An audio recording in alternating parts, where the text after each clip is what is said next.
So இந்த பிளவுஸ்ல மெயினாக வந்து அவங்க எதை ஹைலைட் பண்ணியிருக்காங்க அப்படின்னா இதில் வந்து ரெண்டு விஷயம். ஒன்று வந்து பிரின்ஸ் கட்டு. ஸோ பிரின்ஸ் கட்டில் வந்து அந்த டாட்டை மறைக்கிற மாதிரி வந்து பைப்பிங் வச்சுருக்காங்க. இதில் முக்கியமாக எனக்கு பிடிச்சது வந்து இதோட ஸ்லீவ்.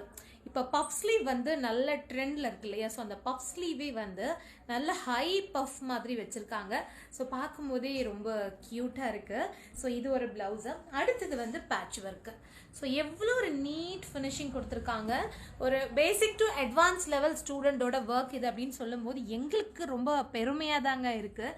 இதோட ஒரு சின்ன சின்ன ஃபினிஷிங் கூட வந்து எதுவுமே மெஷர்மெண்ட்ஸ் மாறாமல் தனித்தனியாக அழகாக ஸ்டிச் பண்ணியிருக்காங்க. இப்போ ஆக்சுவலி இது ஒரு தனி பீஸ், இது ஒரு தனி பீஸ், இது ஒரு தனி பீஸ். ஸோ அதை அட்டாச் பண்ணி அதுக்கு தனியாக பீடு வந்து ஃபிக்ஸ் பண்ணி எவ்வளோ நீட்டாக எவ்வளோ சூப்பராக இருக்குது. அண்ட் இதோட ஸ்லீவுமே வந்து இது வந்து பெட்டல் ஸ்லீவ், ரெகுலர் ஸ்லீவ் வந்து கிடையாது. ஸோ நீங்கள் இந்த மாதிரி அழகாக டெய்லரிங் கிளாஸ் முடிச்சுட்டு ஒரு பிஸ்னஸ் பண்ணணும்னு நினச்சிங்கன்னா நம்ம இன்ஸ்டியூட்டில் ஆன்லைன் ஆஃப்லைன் ரெண்டு விதமாகவும் டெய்லரிங் கிளாஸ் இருக்குது. ஃபுல் டீட்டெயில்ஸ்க்கு இந்த நம்பருக்கு கால் பண்ணுங்க.